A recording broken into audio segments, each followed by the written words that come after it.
नमस्कार. सज्ञान या डिजिटल प्लॅटफॉर्मच्या यूट्यूब चॅनलमध्ये आपल्या सर्वांचं पुन्हा एकदा स्वागत आहे. खूप महत्त्वाचा आजचा हा विषय आणि जे विद्यार्थी स्पर्धा परीक्षांची तयारी करतायत त्यांच्या दृष्टीने अतिशय महत्त्वाचा असा हा व्हिडिओ संपूर्णपणे शेवटपर्यंत पहा. कोणताही पार्ट स्किप करू नका. खूप महत्त्वाच्या गोष्टी आज सज्ञान आपल्याला सांगणार आहे. सज्ञान नेहमीच विद्यार्थ्यांना उपयुक्त अशा गोष्टी सांगत असतं. आम्ही मागच्या एका व्हिडिओमध्ये सांगितल्याप्रमाणे की पुढील 100 दिवसात राज्यसेवा MPSCची जाहिरात येऊ शकते. किती पदं आहेत, कधी परीक्षा होणार या तारखा कळू शकतात. हे आम्ही मागच्या व्हिडिओमध्ये सांगितलं होतं. त्याचप्रमाणे 4 ऑक्टोंबर रोजी सरकारकडून जाहिरात प्रसिद्ध करण्यात. सर्व स्पर्धा परीक्षांची तयारी करणाऱ्या विद्यार्थ्यांना ते नोटिफिकेशन मिळालंच असेल. नसेल मिळालं ते आमच्या टेलिग्राम चॅनलला आम्ही उपलब्ध करून दिलं. आपण नक्कीच तिथे जाऊन ते डाउनलोड करावं. चला तर पाहूयात त्या नोटिफिकेशनमध्ये, त्या जाहिरातीमध्ये सांगितलं काय आहे. तर शासनाने जी जाहीर केलेली जाहिरात आहे ती आपण पाहू शकता. महाराष्ट्र शासन महाराष्ट्र लोकसेवा आयोग जी ही परीक्षा घेणार आहे, राज्यसेवा पूर्व परीक्षा 2021 हे नोटिफिकेशन आहे. महाराष्ट्र शासनाच्या विविध विभागांतर्गत विभिन्न संवर्गातील एकूण 290 पदांवरील भरतीकरिता महाराष्ट्र लोकसेवा आयोगामार्फत राज्यसेवा पूर्व परीक्षा 2021 रविवार दिनांक 2 जानेवारी 2022 रोजी महाराष्ट्रातील 37 जिल्हा केंद्रांवर घेण्यात येईल. अतिशय महत्त्वाची या घडीची घोषणा आहे जी 4 ऑक्टोंबर रोजी करण्यात आली होती. 290 पदांसाठी या भरती आहेत आणि विविध संवर्गातील लोकांसाठी या भरती होणार आहेत. तर आपण पाहू शकता की ते प्रवर्ग काही आहेत. म्हणजे इथे SC, ST, VJA, NTB, NTC, NTD, OBC, SBC, EWS आणि ओपन किंवा ज्याला आपण UR म्हणतो अनरिझर्व अराखीव पदे, या सर्वांसाठी ही काय होणार आहेत, पदभरती जी आहे ती होणार आहे. तर आपण सविस्तरपणे पाहणार आहोत की कोणत्या प्रवर्गासाठी किती जागा आणि कोणत्या पदासाठी किती जागा यावर्षी भरण्यात येणार आहेत. खरं तर MPSCमधलं सर्वात जे सगळ्यांचं आवडतं पद असतं ते म्हणजे उपजिल्हाधिकारी, डेप्युटी कलेक्टर. तर यावेळी एकूण आपण पाहू शकता एकूण 12 पदं जी आहेत, आपण पहा इथे 12 पदं अलॉट करण्यात आली. किती पदं अलॉट करण्यात आलेली आहेत? एकूण 12. त्याच्यामध्ये STसाठी एकूण 1 पद अलॉट केलेलं आहे जे सर्वसाधारणमध्ये मोडतं. ओके. त्याच्यानंतर NTCसाठी म्हणजे NTCसाठी 2 पदं अलॉट केलेली आहेत. त्याच्यात एक सर्वसाधारण आणि एक महिलांकरता विशेष पद आहे. आणि याच्यामध्ये आपण पाहू शकता की OBCसाठी एकूण 9 पदं आहेत, ज्याच्यामध्ये 5 पदं ही सर्वसाधारण, 3 महिलांसाठी आणि 1 खेळाडूंसाठी असं याचं एक विवरण करण्यात आलेलं आहे. म्हणजे एकूण 12 पदांपैकी 7 पदं जी आहेत ती सर्वसाधारणसाठी आहेत, 4 पदं जी महिलांसाठी आहेत आणि 1 जे पद आहे ते खेळाडूंसाठी राखीव आहे. अशी ह्या पदाचं विवरण आहे. आणि इथे लक्षात घेण्याची गोष्ट म्हणजे अनरिझर्वसाठी म्हणजे ओपन कॅटेगरीसाठी जे आपण पाहिलं ते एकही पद इथे नाही आहे. त्यामुळे ओपन कॅटेगरीमध्ये कोणीही उपजिल्हाधिकारी या पदासाठी यावेळी तरी नाही आहे. आपण पुढे जाऊयात. जे दुसरं सर्वात महत्त्वाचं पद आहे, दुसरं सर्वात महत्त्वाचं पद ते म्हणजे पोलीस उपअधीक्षक किंवा सहाय्यक पोलीस आयुक्त गट अ आणि एकूण पदे आहेत 16. त्याच्यामध्ये आपण पाहू शकता की SCसाठी 2 पद आहेत, ज्यात सर्वसाधारण 1 आणि महिलांसाठी 1 विशेष. STमध्ये सुद्धा 2 पदं आहेत, त्याच्यामध्ये सर्वसाधारण 1 आणि महिलांसाठी 1. इथे VJAला एकही पद नाही आहे. NTBला अनुक्रमे 1 पद आहे जे सुद्धा सर्वसाधारण या गटात मोडतं, म्हणजे कोणीही या कॅटेगरीत त्याला अप्लाय करू शकतं. NTB आणि NTCसाठी इथे पद नाही आहे. NTDसाठी एकूण 3 पदं आहेत, ज्याच्यामध्ये 2 सर्वसाधारण आणि 1 महिलांसाठी असं पद आहे. OBCला इथे पद नाही आहे यावेळी. SBCला 2 पदं आहेत, त्याच्यामध्ये 1 महिला आणि 1 सर्वसाधारण अशी त्याची विभागणी आहे. आणि ओपनसाठी आपण पाहू शकता इथे एकूण 6 पद आहेत. म्हणजे अनरिझर्व जी कॅटेगरी आहे त्यामध्ये 4 सर्वसाधारण आणि 2 महिला अशी एकूण 16 पदांची काय आहे याच्यात भरती ही होणार आहे, ज्याच्यामध्ये 10 सर्वसाधारण व 6 महिलांचा एकूण समावेश आहे. तिसरं महत्त्वाचं पद सहाय्यक राज्य कर आयुक्त गट अ आणि एकूण 16 पदे आहेत. त्याच्यामध्ये आपण पाहू शकतो की SC साठी 2 पदं आहेत, ज्याच्यात सर्वसाधारण 1 आणि महिलांसाठी 1 असं वर्गीकरण आहे. तर ST साठी 1 पद आहे जे सर्वसाधारणमध्ये मोडतं. VJA साठी सुद्धा 1 पद आहे जे सर्वसाधारणमध्ये. NTB, NTC आणि NTD साठी इथे पदं राखीव नाही आहेत. त्याच्यानंतर OBC साठी 5 पदं आहेत, ज्याच्यामध्ये 4 पदही सर्वसाधारण आणि 1 पद हे महिलांसाठी आहे. SBC साठी इथे एकही पद नाही आहे. इकॉनॉमिकल म्हणजे EWS साठी इथे 2 पदं आहेत जी सर्वसाधारणमध्ये मोडतात. आणि ओपनवाल्यांसाठी इथे 5 पदं आहेत, ज्याच्यात 4 पदं ही सर्वसाधारण आणि 1 पद जे आहे ते महिलांसाठी. आणि इथे दिव्यांगांसाठी एक विशेष पद आहे ज्याच्यामध्ये बहिरेपणा व अंधत्वासह एकापेक्षा जास्त प्रकारचे दिव्यांग असणं गरजेचं आहे. अशा या काही पदांचे वर्गीकरण दिलेले आहेत. एकूण 16 पदे आहेत सहाय्यक राज्य कर आयुक्तसाठी. चला तर पुढे बघूया आपण. गट विकास अधिकारी व तत्सम पदे हे सुद्धा गट अचं पद आहे आणि एकूण 15 पद आहेत याच्यामध्ये. SC साठी 1 पद आहे जे सर्वसाधारणमध्ये मोडतं. ST साठी 1 पद आहे जे सुद्धा सर्वसाधारणमध्ये आहे. VJA साठी इथे पद नाही आहे. NTB साठी 1 पद आहे जे सर्वसाधारणमध्ये आहे. NTC आणि NTG साठी इथे पदं नाही आहेत. OBC साठी 3 पदं आहेत, ज्याची 2 सर्वसाधारण आणि 1 जे आहे ते महिलांसाठी विशेष असेल. SBA साठी इथे पद नाही आहे. EWS साठी 1 पद आहे जे सर्वसाधारणमध्ये येतं. ओपनसाठी इथे 8 पदं आहेत, ज्याच्यामध्ये 6 ही सर्वसाधारण व 2 महिलांसाठी आहेत. दिव्यांगामध्ये इथे 1 पद आहे जिथे अस्थिव्यंग हे असं त्या पदाचं असणं गरजेचं आहे. एकूण अशी 15 पदं आहेत गटविकास अधिकारीसाठी. सहाय्यक संचालक महाराष्ट्र वित्त व लेखा सेवा गट अ पद आहे आणि एकूण 15 पद आहेत. ह्याच्यामध्ये विशेष बाब अशी की ज्यांचं कॉमर्स बॅकग्राऊंड आहे, जे ग्रॅज्युएशन झालेले किंवा जे ग्रॅज्युएशनला आहेत तेच फक्त या पदाला अप्लाय करू शकतो. तर याच्यामध्ये SC साठी एकही पद नाही. ST साठी 1 पद आहे जे सर्वसाधारणमध्ये आहे.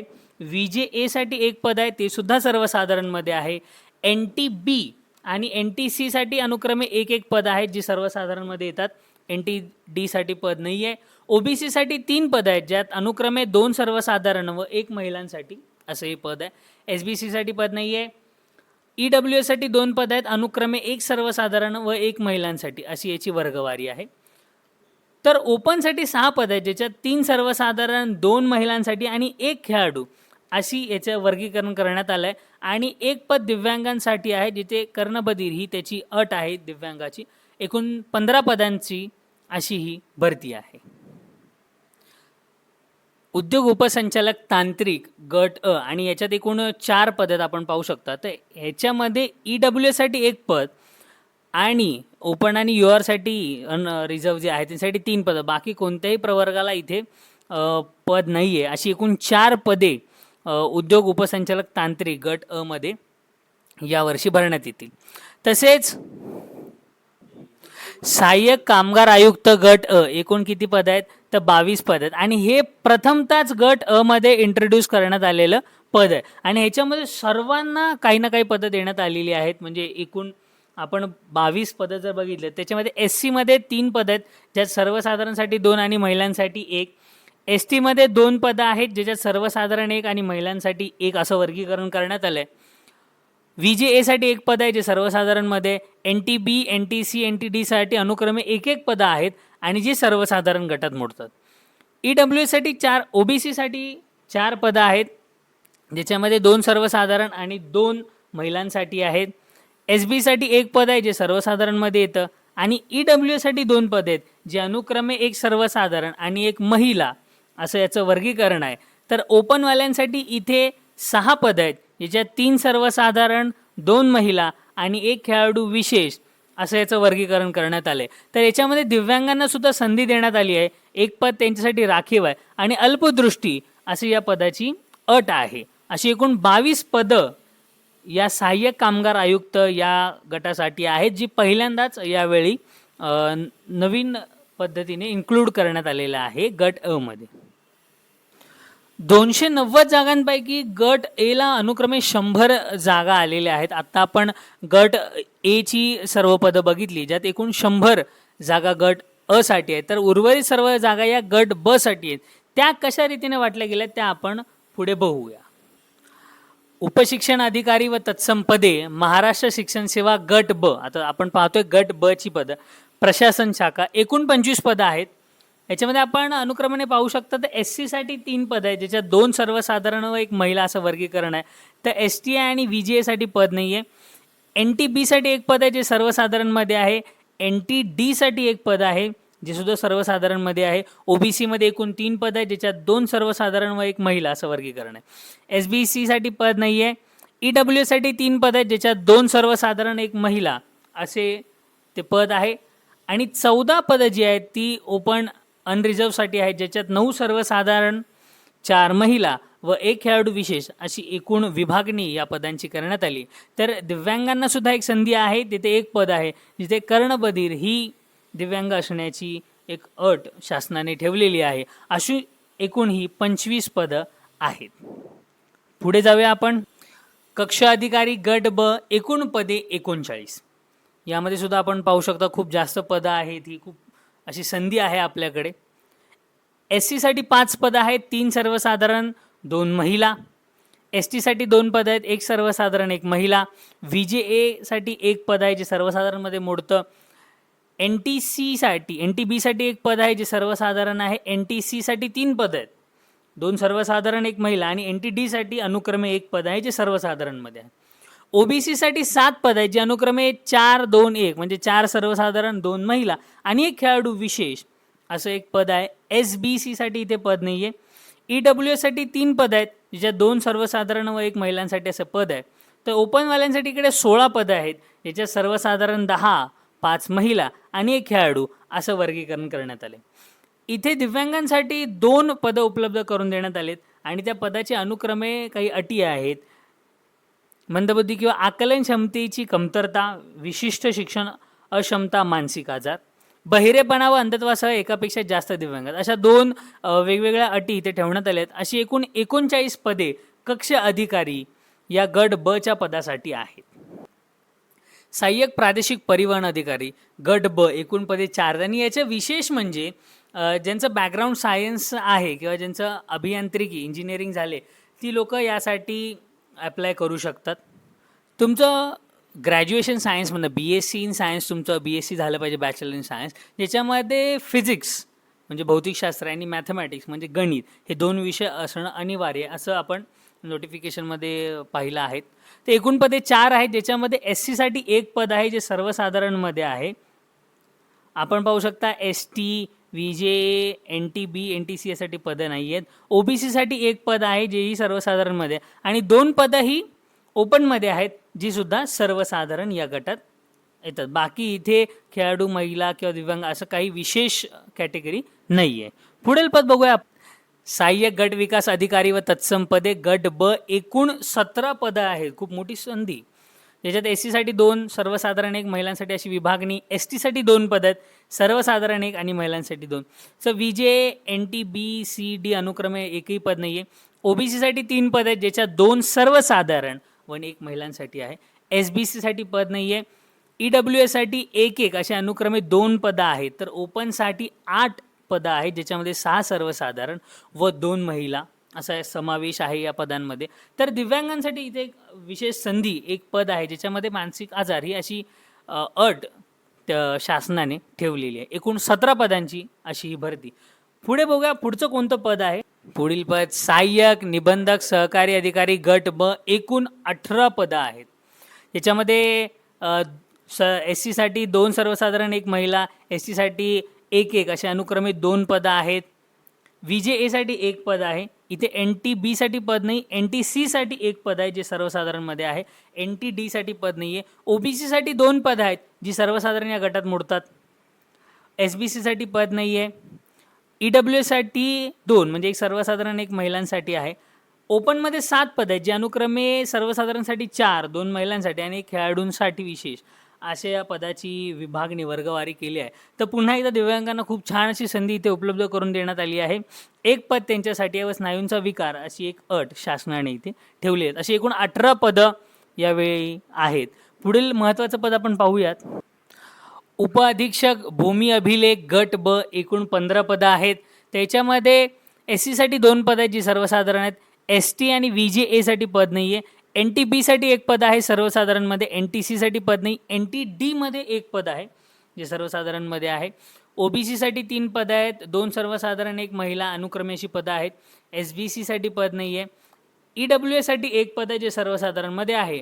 तर ओपन वाल्यांसाठी 7 पदं आहेत ज्याच्यामध्ये 5 सर्वसाधारण व 2 महिलांसाठी विशेष पदं आहेत इथे. तर दिव्यांगांसाठी पुन्हा एकदा एक खूप छान संधी शासनाने उपलब्ध करून दिली आहे की 1 पद आहे त्याच्यामध्ये पुन्हा एकदा काही मंदबुद्धी असणे, आकलन क्षमतेची कमतरता अशा काही विविध अटी आहेत त्या आपण नक्कीच पाहून घ्याव्यात. पुढील अजून एक पद आहे म्हणजे अशी बरीच पदं आहेत जी अनुक्रमे मी तुम्हाला सांगतो आहे. उपअधीक्षक राज्य उत्पादन शुल्क गट ब आणि एकूण पदं आहेत 1. म्हणजे आपल्याला खूप आश्चर्य वाटेल ते एकच पद आहे आणि जे फक्त SC या कॅटेगरीसाठी अवेलेबल आहे जे सर्वसाधारणमध्ये मोडतं. बाकी कोणत्याही कॅटेगरीसाठी हे पद नाही. त्यामुळे खूप विशेष अशी ही माहिती आपण लक्ष द्यावी. एकच पद अवेलेबल आहे, उपअधीक्षक राज्य उत्पादन शुल्क गट ब. सहाय्यक आयुक्त राज्य उत्पादक शुल्क गट ब पुन्हा एकदा इथे एकच पद आहे जे VJA साठी इथे राखीव आहे. तर VJAच्या विद्यार्थ्यांना खूप अशी सुवर्ण संधी की ते हे पद आपल्या ताब्यात घेऊ शकतात. कौशल्य विकास रोजगार व उद्योजकता मार्गदर्शन अधिकारी गट ब आणि एकूण पदं आहेत 16. तर SC साठी इथे पद नाही आहे. इथे ST साठी पद आहे जे महिलांसाठी आहे. VJA साठी पद नाही आहे. NTB साठी पद नाही. NTC आणि NTDला अनुक्रमे 1 पदं आहेत, 1 पद आहेत जी सर्वसाधारण या गटात आहेत. OBC साठी 5 पदं आहेत ज्या 4 पदही सर्वसाधारण व 1 पद हे महिलांसाठी विशेष आहे. SBC साठी पद नाही आहे. EWS साठी अनुक्रमे 1 पद इथे देण्यात आले आहे. ओपनसाठी 6 पदं आहेत. ओपनसाठी किती पदं आहेत तर 6 पदं आहेत ज्याच्यामध्ये 4 सर्वसाधारण व 1 महिलांसाठी, 1 पद खेळाडूंसाठी आहे.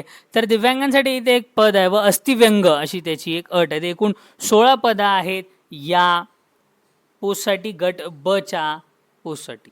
आणि आतापर्यंत आपण जी लिस्ट बघत आलो त्यात सगळ्यात शेवटचं आणि सर्वात जास्त पद असलेलं एकूण पदे असलेले पोस्ट म्हणजे सरकारी कामगार अधिकारी गट ब. एकूण 54 पदे आपण पाहू शकतो, खूप जास्त पद आहे ती. याच्यामध्ये 9 ही SC साठी ज्यात सर्वसाधारण 5, 3 महिला व 1 खेळाडूंसाठी विशेष. ST साठी 4 पद आहेत ज्यात 3 सर्वसाधारण व 1 महिलांसाठी. VJA साठी ते पद नाही आहे. NTBला 2 पदं आहेत, 1 सर्वसाधारण 1 महिला. NTCला 1 पद आहे, अनुक्रमे 2 पदं आहेत. NTD साठी 1 पद आहे जे अनुक्रमे सर्वसाधारण या गटात आहे. OBC साठी 12 पदं आहे ज्याच्यामध्ये 8 सर्वसाधारण, 3 महिलांसाठी व 1 खेळाडूंसाठी असं वर्गीकरण आहे. SBC साठी इथे पद नाही आहे. EWS साठी 5 पदं आहेत ज्याच्यात 3 सर्वसाधारण व 2 महिला असे अनुक्रमी पद आहेत. तर 19 पदं ही ओपनवाल्यांसाठी आहेत ज्याच्यात 13 ही सर्वसाधारण, 5 महिला व 1 खेळाडू अशी वर्गवारी आहे. तर 2 पदं ही दिव्यांग व्यक्तींसाठी विशेष आहेत. त्याच्या काही या अटी आहेत ज्याची पूर्तता त्या दिव्यांग व्यक्तींकडे असणं गरजेचं आहे. अशी एकूण 54 पदांची सरकारी कामगार अधिकारी ह्याची ही भरती. तर इथे विशेष अजून एक आपण पाहू शकता, वर आपण कुठे पाहिलं नाही की अनाथ विद्यार्थ्यांसाठी 1 पद इथे आहे. तर ही विशेष संधी आपल्या सर्वांसाठी. अशी गट ब ची एकूण 190 पदं आणि गट अ ची 100 पदं अशी म्हणून 290 पदांची ही भरती आहे जी आपण सोडता कामा नये. आपण सुरुवातीलाच पाहिलं की 2 जानेवारी 2022 रोजी पूर्वपरीक्षा होणार आहे आणि पूर्वपरीक्षेच्या निकालानंतर मुख्य परीक्षेसाठी पात्र ठरलेल्या उमेदवारांच्या परीक्षा ह्या 7, 8 व 9 मे अनुक्रमे शनिवार, रविवार व सोमवार 2022 रोजी आयोजित करण्यात येते. प्रस्तुत जाहिरातीमध्ये विहित केलेल्या अटी व शर्तींची पूर्तता करणाऱ्या उमेदवाराकडून आयोगाच्या ऑनलाईन अर्ज प्रणालीद्वारे अर्ज मागवण्यात येत आहेत. तर आपण आधी अर्ज करणं खूप महत्त्वाचं आहे जेणेकरून आपण परीक्षेसाठी पात्र व्हाल. आपण पात्रता पाहूया की आपण या सर्व पदांसाठी फॉर्म भरण्यासाठी पात्र आहोत का. तर पहिलं भारतीय नागरिकत्व असणं गरजेचं आहे. जे आपल्या सगळ्यांचं असेलच, आपण भारतीय नागरिक आहोत ते असणं गरजेचं आहे. वयोमर्यादा खूप महत्त्वाची आहे. म्हणजे उपजिल्हाधिकारी गट अ दिनांक 1 एप्रिल 2022 पर्यंत इतर सवर्ग व पदे दिनांक 1 फेब्रुवारी 2022 पर्यंत किमान अमागासवर्गीय आणि मागासवर्गीयांसाठी 19, तर कमाल अमागासवर्गीयांसाठी 38 वर्ष, तर मागासवर्गीय व अनाथांसाठी 43 वर्ष.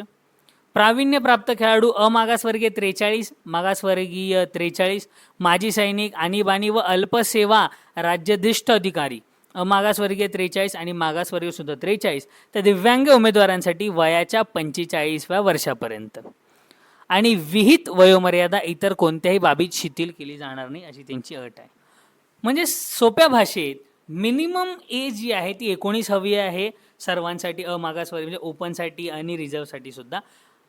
आणि कमाल म्हणजे मॅक्सिमम एज तुम्ही ओपनवाल्यांसाठी 38 वर्ष आणि जे रिझर्वमध्ये आहेत त्यांच्यासाठी 43 वर्ष, आणि बाकी सगळ्यांचं सुद्धा 43 वर्ष ही कमाल मर्यादा असावी.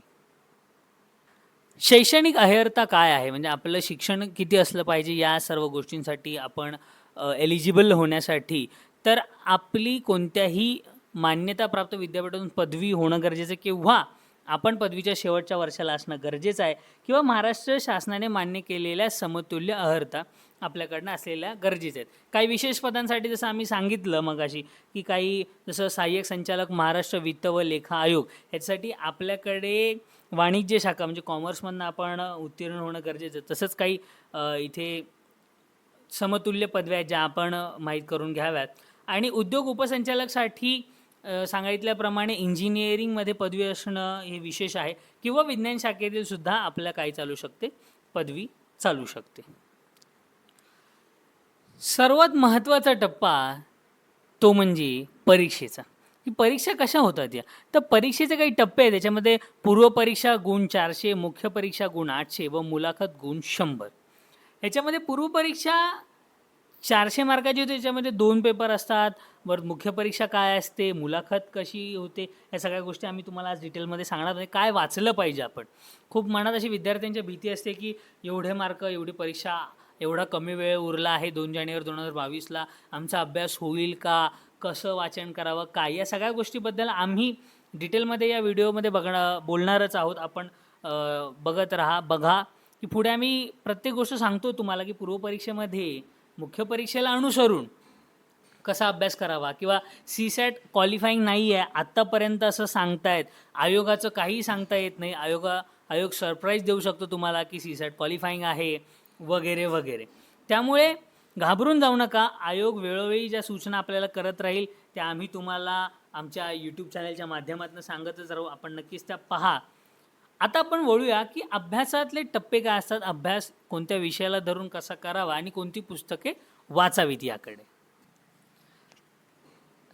आपल्याला अर्ज करणं हे खूप महत्त्वाचं आहे. म्हणजे पूर्वपरीक्षेला अर्ज करावा लागतो. पूर्वपरीक्षा आपण दिल्यानंतर आपण जर त्या मेरिट लिस्टमध्ये आलो तर पुन्हा एकदा मुख्य परीक्षेसाठी अर्ज भरावा लागतो. या गोष्टी महत्त्वाच्या लक्षात ठेवा. म्हणजे पूर्वपरीक्षेला अर्ज करण्याचे टप्पे काय असतात, की आवश्यक असल्यास खाते अद्ययावत करा. म्हणजे तुमचं MPSCच्या पोर्टलवर प्रोफाईल असणं गरजेचं आहे. असेल तर ते अद्ययावत करा, नसेल तर ते तुम्ही प्रोफाईल क्रिएट करा. विहित कालावधी तसेच विहित पद्धतीने खालीलप्रमाणे लागू असलेले त्याचप्रमाणे आवश्यक असलेले कागदपत्र अपलोड करून अर्ज सादर करणे. म्हणजे ज्या ज्या गोष्टी आयोगाने आपल्याकडे मागितलेल्या आहेत, मग आपलं 10वी 12वीचं सर्टिफिकेट असेल किंवा TYचं सर्टिफिकेट असेल, ते आपण तिथे भरणं गरजेचं आहे.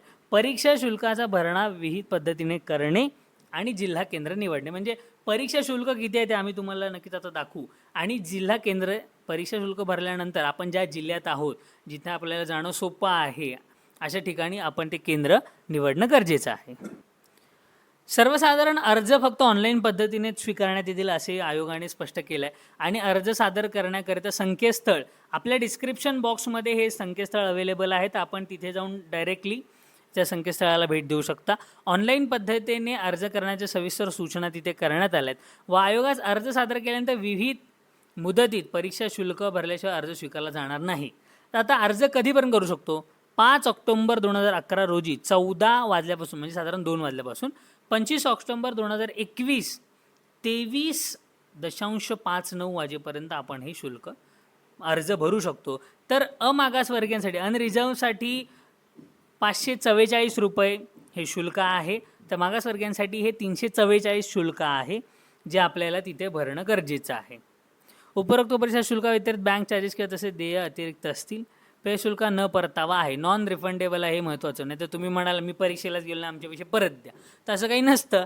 ते नॉन रिफंडेबल असतं. पण नक्कीच आपण पैसे भरलेत तर आपण परीक्षेला जाणं गरजेचं आहे. न घाबरता शांत पद्धतीने, शांत डोक्याने आपण परीक्षेला जा. पण त्यासाठी कोणती पुस्तके वाचावीत, कशाप्रकारे अभ्यास करावा, हे आम्ही तुम्हाला आता सांगत आहोत. आपण आहोत सज्ञांच्या यूट्यूब चॅनलवर आणि आपल्याला व्हिडिओ आवडलीच असेल, लाईक सबस्क्राईब आपण करणार, यात काही शंका नाही आहे मला. आयोगाने ट्विटर बऱ्याच दिवसाआधी चालू केलं होतं आणि त्याच्यावर ऑफिशियली आयोगाने सांगितलं होतं की राज्यसेवा पूर्वपरीक्षा 2021ची जाहिरात आयोगाच्या संकेतस्थळावर प्रदर्शित करण्यात आली आणि त्यांनी तारखा तिथेच जाहीर केल्या होत्या. त्यामुळे विद्यार्थ्यांच्या मनात धाकधूक झाली होती की पूर्वपरीक्षेची तयारी कशी करायची. तर सज्ञान विशेष सत्र हे सांगते तुम्हाला की तयारी पूर्वपरीक्षेची राज्यसेवा 2021. तर काय म्हणतं याच्यामध्ये आपण पाहूयात. इतिहास हा खूप महत्त्वाचा विषय, ज्याच्यामध्ये पाश्चात्य, मध्ययुगीन, आधुनिक असे तिन्ही प्रकार पडतात. तर आधुनिकसाठी तुम्ही ग्रोवर आणि बेलेकरचं पुस्तक वाचू शकता. रंजन कोळंबे सरांचं पुस्तक आहे किंवा समाधान महाजन सरांचं पुस्तक आहे. यापैकी तुम्ही जे आधी वाचलं असेल ना तेच परत वाचा. म्हणजे आता पुन्हा एकदा नवीन घेऊन वाचण्याच्या भानगडीत तुम्ही पडू नका. प्राचीन आणि मध्ययुगीनसाठी स्टेट बोर्ड किंवा लुसेंटचं GKचं पुस्तक तुम्ही वापरू शकता. श्रीकांत जाधव यांचं युनिक पब्लिकेशनद्वारा प्रकाशित एक पुस्तक आहे, ते सुद्धा खूप छान पुस्तक आहे. महाराष्ट्राचा इतिहास अगदी थोडक्यात रिवाईज करून घ्यायचं असेल तुम्हाला तर तुम्ही जे आधीचं पुस्तक वाचले तीच वाचा व जुनी 11वीचं पुस्तकं तुम्ही वाचू शकता. काय झालं? अशी विविध पुस्तकं आपण इतिहासासाठी खरं तर वाचायची आहेत, वाचावीत. भूगोल हा सुद्धा अतिशय महत्त्वाचा विषय. मध्ये ते जगाचा भूगोल किंवा जगाचा भूगोल तर येतोच, भारताचा भूगोल, महाराष्ट्राचा भूगोल असे करता 3 प्रकार पडतात. आणि भूगोलासाठी स्टेट बोर्ड आणि NCERT यावर आपण अवलंबून राहू शकतो. तुम्ही NCERT वाचले नसतील तर सौदी सरांच्या भूगोल आणि पर्यावरण या पुस्तकातील महाराष्ट्र व पर्यावरण वगळता इतर घटक वाचावेत. महाराष्ट्राच्या भूगोलावर जेमतेम 2-3 प्रश्न विचारले जातात पूर्वपरीक्षेसाठी. महाराष्ट्राचा भूगोल इतर पुस्तकातून वाचला असल्यास आता नव्याने वाचू नये. काय नवीन तुम्ही परत वाचायला घेतलं तर खूप कन्फ्यूज होऊ शकता. ह्यासाठी सौदी सरांचं पुस्तक महत्त्वाचं आहे. आणि महत्त्वाचं म्हणजे नकाशे काढणं. तुम्ही ऑक्सफर्डचा नकाशा जर घेतला जो संपूर्णपणे इंग्रजीमध्ये आहे, पण तो घेतल्याने त्याचा खूप फायदा होतो आणि नकाशा सोडून तुम्ही भूगोलाचा अभ्यास करू शकत नाही. त्यामुळे नकाशा काढणं हे महत्त्वाचं आहे आणि ते आलं पाहिजे तुम्हाला. काही महत्त्वाचे टॉपिक्सच आपण खरं तर डिस्कस करतो. राज्यव्यवस्था, खरं तर M. लक्ष्मीकांत सगळ्यांनाच माहिती आहे, खूप मोठं असं पुस्तक आणि फेमस असं पुस्तक. तर त्याच्यावर रंजन कोळंबे या दोघांपैकी कोणतं तरी एकच पुस्तक वाचा. दोन्ही पुस्तकं वाचण्याच्या भानगडीत सध्या तर तुम्ही पडू नका. अर्थव्यवस्थेसाठी किरण देसले सरांचं अर्थशास्त्र भाग 1 किंवा रंजन कोळंबे सर यापैकी कुठलंही एक पुस्तक तुम्ही वाचू शकता. पुस्तकात जुन्या प्रश्नांच्या अनुषंगाने वाचले जावेत. म्हणजे तुम्ही प्रथमतः बोर्डाचे काही जे आयोगाचे प्रश्नपत्रिका आहेत खूप जुन्या किंवा आताच्या रिसेंटली, त्या सगळ्या घेऊन एक ॲनालिसिस करा की याच्यामध्ये काय प्रश्न विचारले जातात. देसले सरांच्या अर्थशास्त्र भाग 2 या पुस्तकातून आर्थिक सामाजिक विकास, लोकसंख्या आणि शाश्वत विकास हे घटक नक्कीच वाचले पाहिजेत. तर तुषार घोरपडे सरांचं पर्यावरणावर त्यांनी लिहिलेलं पुस्तक आहे. हे मागील प्रश्न पाहून त्या अनुषंगाने तुम्ही त्याचा जो आहे तो अभ्यास केला पाहिजे.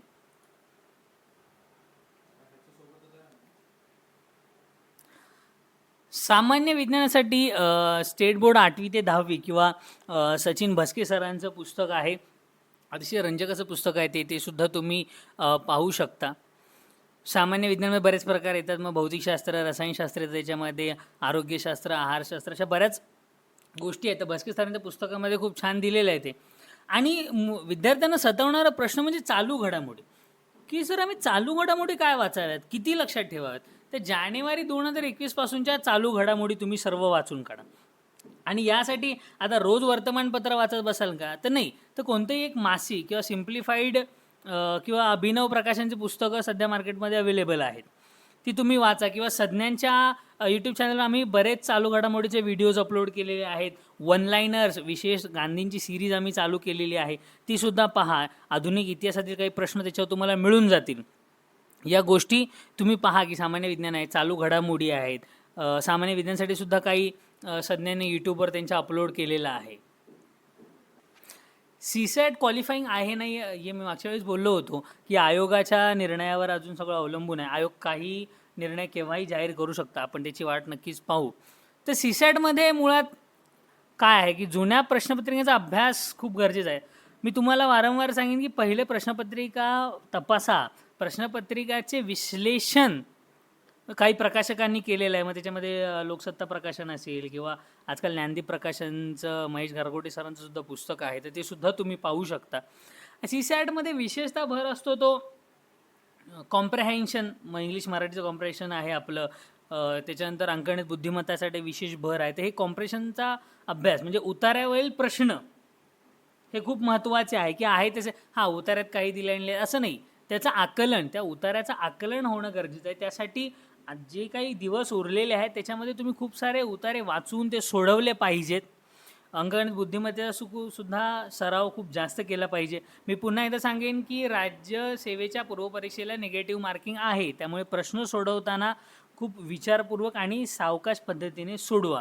अंकगणित बुद्धिमत्तासाठी एक स्पेशल सिरीज तुम्हाला सज्ञांच्या यूट्यूब चॅनलवर मिळून जाईल. काही मागचे प्रश्न आम्ही तिथे अपलोड केलेले आहेत, त्याची उत्तरं अपलोड केलेली आहेत. नक्कीच तुम्ही बघा ते सज्ञांवरचे व्हिडिओज. खरं तर खूप कमी कालावधी राहिलेला आहे. आपण गेली 1-1.5 वर्ष झालं तयारी करत असाल. खूप तयारीची गरज लागते असं नाही म्हणणार मी, पण आपण एक खूप शांतपणे विचार केला पाहिजे की आपण काय अभ्यास करतो आहोत. आता ही जी काही पुस्तकांची यादी आम्ही सांगितली, प्रयत्न करा ही पुस्तकं तुमच्याजवळ असतील, आधीपासून असतील तर खूप चांगली गोष्ट आहे. रिव्हिजन ही रोज केली पाहिजे. तुम्ही म्हणाल की मी शेवटच्या 15 दिवसात आणि महिनाभरात रिव्हिजन करतो, तर तसं ते होणार नाही आहे. रोज संध्याकाळी झोपण्याआधी आपण काय अभ्यास केला याची जर तुम्ही रिव्हिजन केलीत तर मला वाटतं खूप सोपा असा हा पेपर जाईल तुम्हाला.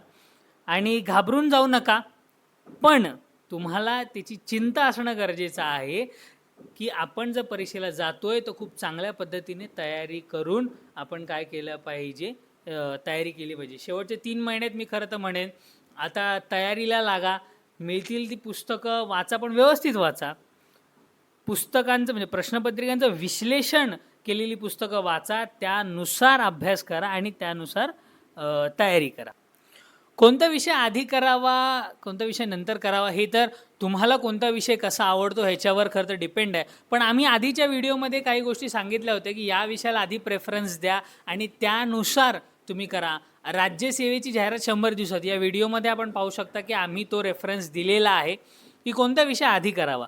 पण हा ज्याच्या त्याच्या आवडीनुसार असतो. जर मला राज्यशास्त्र आणि अर्थशास्त्र खूप आवडतं तर ते मी आधी करेन, तिथे मी जास्त मार्क मिळवेन. हा प्रत्येकाच्या आवडीनुसार विषय आहे. पण तुम्ही पहा की तुम्हाला कोणता विषय आवडतो. आधी क्वेश्चन्स ॲनालिसिस करा, किती मार्काला किती प्रश्न येतात, कोणते प्रश्न येतात, आणि हे लवकरात लवकर करा. म्हणजे हे करण्यासाठी तुम्ही पुढचा महिना नाही घालवू शकत. हे 1 ते 2 दिवसात करून तयारीला लागा, झोकून द्या स्वतःला आणि अभ्यास करत सुटा. ध्येय एकच ठेवा की आपल्याला चांगला अभ्यास करायचा आहे. तुम्हाला काही जरी शंका असल्यास किंवा तुम्हाला प्रश्नपत्रिका कुठून अवेलेबल होत नसतील तर आमच्या टेलिग्राम चॅनेलवर आणि व्हॉट्सअप ग्रुपवर त्या आम्ही अपलोड केलेल्या आहेत. तर तुम्ही तिथे जॉईन व्हा आणि त्या तुम्हाला तिथे मिळून जातील. आम्ही वेळोवेळी तिथे काय ते अपलोड करत असतो. चालू घडामोडी रोज आम्ही व्हॉट्सअप ग्रुपला अपलोड केलेल्या आहेत, त्याच्यावर विविध लेक्चरसुद्धा अपलोड आहेत. तर तुम्ही तिथे जॉईन होऊ शकता. काही शंका असल्यास नक्कीच कमेंट करा. आणि MPSCची प्रोफाईल कशी बनवली जाते, फॉर्म कसा भरला जातो याबद्दल सविस्तर व्हिडिओ आम्ही घेऊनच येत आहोत. Stay tune. लाईक सबस्क्राईब तुम्ही करणारच आहात, ते करत राहा. सज्ञांसोबत असेच राहा. आपण नक्कीच आमच्या व्हॉट्सअप आणि टेलिग्राम ग्रुपला जॉईन करा. असेच सज्ञांबरोबर राहा. लवकरच आम्ही तो प्रोफाईल आणि फॉर्म कसा भरावा हा व्हिडिओ अपलोड करणार आहे. पण आपण तोपर्यंत अभ्यास करत राहा. काही शंका असल्यास आम्हाला संपर्क करा व्हॉट्सअप आणि टेलिग्राम थ्रू. आम्ही तिथे तुम्हाला सांगूच की आपल्याला काय